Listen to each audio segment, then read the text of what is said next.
ये कहानी है गंजी लड़की के जादुई बाल की।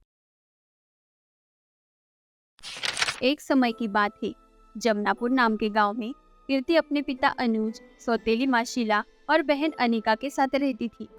पत्नी के जाने के बाद पिता अनुज ने कीर्ति को माँ की कमी महसूस न हो इसलिए दूसरी शादी की, पर उसकी सौतेली माँ और बहन बहुत दुष्ट स्वभाव की थी। शीला पति के सामने कीर्ति के साथ बहुत अच्छे से और प्यार से बातें करती थी। ऐसा जताती थी कि जैसे वो कीर्ति से बहुत प्यार करती है। पर जैसे ही अनुज काम पे चला जाता, शीला कीर्ति से घर का सारा काम करवाती। कीर्ति दिखने में बहुत सुंदर थी और उसके घने बाल तो बहुत ही मनमोहक थे। कीर्ति के सुंदर दिखने के वजह से शीला और उसकी बेटी अनिका कीर्ति पे बहुत जलती थी। उन लोगों ने कीर्ति को तो जैसे घर की नौकरानी बना के रखा था। घर का कुछ भी काम होता तो सब उसे ही करना पड़ता था। शीला अपनी लाडली बेटी को कभी किसी बात की तकलीफ नहीं होने देती थी। बस कीर्ति को भला बुरा कहकर दिन रात परेशान करती रहती थी और ऐसे ही काम करके उसके दिन निकल रहे थे। एक दिन सौतेली माँ शीला कीर्ति के पास आई और उससे बोली, कीर्ति, कल मेरे बच्चे को लड़के वाले देखने आने वाले हैं, तो तू सारे घर की अच्छे से साफ सफाई कर दे और कल कुछ अच्छा खाना बनाना। और हाँ, एक बात याद रखना, जब लड़के वाले बोले कि खाना किसने बनाया तो यही बताना कि खाना अनिका ने बनाया है। ध्यान रखना। पर माँ, अनिका को तो खाना बनाना ही नहीं आता। अगर उसकी शादी तय हो गई और शादी के बाद उसे खाना बनाने को कहा गया और उसे नहीं आया तो लड़के वाले आपको ताने देंगे। ए लड़की, वो मैं देख लूंगी। तुझे जितना कहा गया है उतना करती क्यों नहीं है तू? हर बार अपना ज्ञान बांटने निकल पड़ती है। देखो माँ, इस कीर्ति के बच्ची को अच्छे से कह दो, अगर कुछ गड़बड़ हुई ना तो मैं इसे छोड़ूंगी नहीं। बेचारी कीर्ति करे तो क्या करे। सौतेली माँ और उसकी बेटी उसे परेशान करने का एक मौका नहीं छोड़ती थी। अगले दिन अनिका को देखने लड़के वाले आए। लड़के वाले अनिका से बातें कर रहे थे। तभी वहाँ कीर्ति सबके लिए चाय और नाश्ता लेकर आई। कीर्ति के सुंदरता को देखकर तो लड़के वाले बहुत ही खुश हो गए और लड़का तो कीर्ति को देखते ही उसके प्यार में पड़ गया था। अरे वाह, ये कितने सुंदर है। क्या ये आपकी बेटी है? अरे अरे, ये मेरी बेटी कैसे हो सकती है? ये तो यहाँ की नौकरानी है। आप चाय लीजिए ना। ये लड़की, जाके किचन में काम कर, यहाँ तेरा कोई काम नहीं है। अब कीर्ति के सुंदरता को देख लड़के वालों को अनिका बिल्कुल भी पसंद नहीं आती। देखो बहन जी, बुरा मत मानना, पर हमें आपकी बेटी पसंद नहीं आई। अगर वो नौकरानी आपकी बेटी होती ना तो मैं मेरे बेटे के लिए उसे ही पसंद करती। छोड़ो, जाने दो, चलते हैं हम। लड़के वाले अनिका और शीला के मुंह पर मना करके वहाँ से निकल जाते हैं। अब ये सब होने के बाद दोनों को बहुत गुस्सा आता है और वही गुस्सा वो कीर्ति पे निकलने लगते हैं। कीर्ति की बच्ची, पनौती कहेगी, आज तेरे वजह से मेरे बच्ची का एक अमीर घर में रिश्ता होते होते रह गया। तू अपने आप को बहुत होशियार समझती है ना? रुक, तुझे तो इसकी सजा जरूर मिलेगी। पर माँ, मैंने क्या किया? मैंने तो उनके सामने कुछ भी नहीं बोला। माँ, इस कीर्ति ने ना जानबूझकर किया है ये सब। ये जानबूझकर लड़के वालों के सामने आई। तुझे क्या लगता है कि तू बहुत सुंदर है? क्या तू भूल गई है? तेरी औकात मेरे जुत्ती जितनी भी नहीं है। मैंने बोला था ना कि कुछ गड़बड़ की तो तुझे छोड़ूंगी नहीं। देख तू अब मैं तेरे साथ क्या करती हूँ। ऐसा बोल के अनिका कीर्ति के सारे बाल काट देती है और उससे पूरा गंजा बना देती है और दोनों माँ बेटी उस पर जोर जोर से हंसने लगते हैं। देखो तो माँ, कैसे जोकर लग रही है ये गंजी जोकर। अब देखती हूँ कौन पसंद करता है तुझे। अब सब तुझे देखकर मजाक उड़ाएंगे तेरा। ओ, सर पे तो बाल ही नहीं रहे बेचारी बंदरिया के। कीर्ति अपनी ये हालत देख बहुत दुखी थी।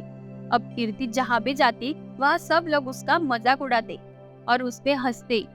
पर उसके घर के पास ही समर नाम का एक लड़का रहता था। वो कीर्ति को पहले से ही बहुत पसंद करता था। बेचारी मेरी कीर्ति, उसकी सौतेली माँ और बहन इतना उसे सताती है, फिर भी वो उनसे कभी कुछ नहीं कहती। और अब मुझे उसकी यह हालत देखी नहीं जाती। एक काम करता हूँ, जब वो घर से बाहर आएगी तभी मैं उसको अपने दिल की बात बता देता। अगले दिन जब कीर्ति सामान लेने घर के बाहर निकली तभी रास्ते में समर ने उसे रोक लिया और उससे कहा, कीर्ति, मुझे तुम्हें कुछ बताना है। क्या कहोगे तुम समर? मेरा मजाक ही उड़ाना चाहते हो ना तुम? नहीं कीर्ति, मुझे सब पता है। तुम्हारी सौतेली माँ और बहन कैसे तुमसे बर्ताव करते हैं।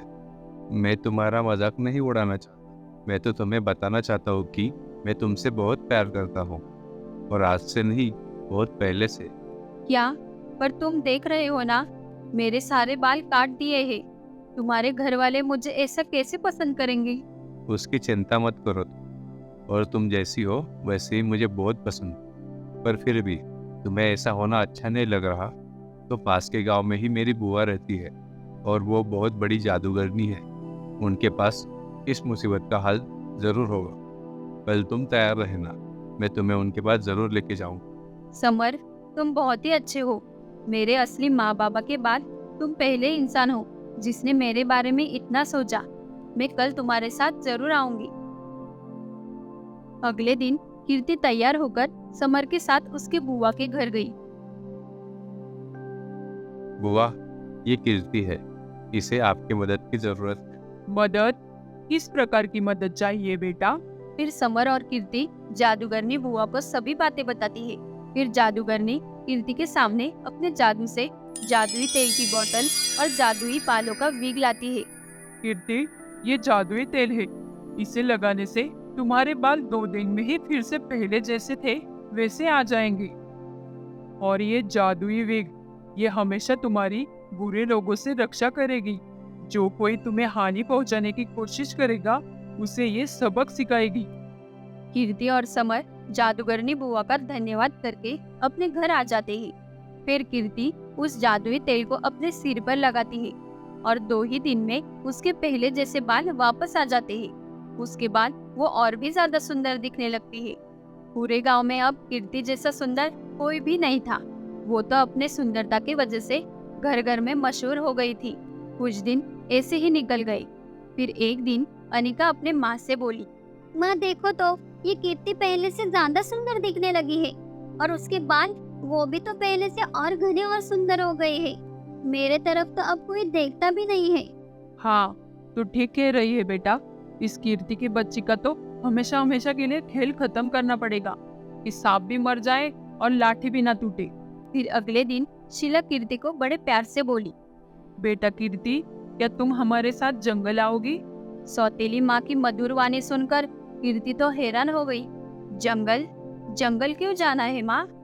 अरे, ये अनिका का रिश्ता कहीं पे तय नहीं हो रहा, तो वो जंगल में एक साधु बाबा है ना, उनसे मिलने जाना है। तो सोचा जा ही रहे हैं तो लगे हाथ तेरे भी शादी के बारे में पूछ लेंगे। तो तू आ रही है ना? चल जाते ही। ज्यादा न सोचकर कीर्ति ने जाने के लिए हाँ बोल दिया और साधु बाबा का झूठा कारण बता के दोनों माँ बेटी से लेकर जंगल जाती है और उसे एक गुफा में कैद कर देती है।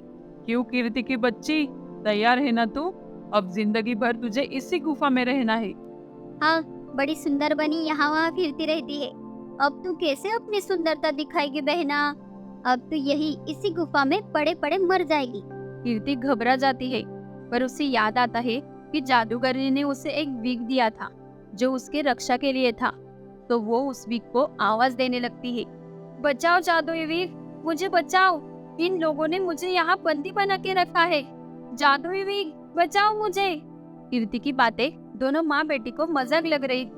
तभी वहाँ जादुई विग आ जाता है और उससे कहता है, घबराओ मत कीर्ति, मैं आ गई हूँ ना, अब तुम्हें कोई भी कुछ भी नहीं कर सकता। रुको, मैं इन दोनों को सबक सिखाती हूँ। फिर जादुई विग दोनों माँ बेटी को जोर जोर से बिजली के झटके देने लगती है और वो दोनों चिल्लाती कहती है, हमें हमें बचाओ कीर्ति, ये बिजली तो हमारी जान ले लेगी। हाँ बेटा, हम आज के बाद तुम्हें कभी परेशान नहीं करेंगे। हम हमारी गलती मानते हैं। माफ कर दो बेटा, माफ कर दो। उन दोनों की हालत देख कीर्ति को उन पर तरस आ जाता है और वो सौतेली माँ और बहन को माफ कर देती है। जोरदार झटके के बाद शीला और अनिका सुधर जाते हैं। उस दिन बाद वो कीर्ति को कभी परेशान नहीं करती और कीर्ति समर के साथ शादी करके उसके साथ खुशी खुशी रहने लगती है।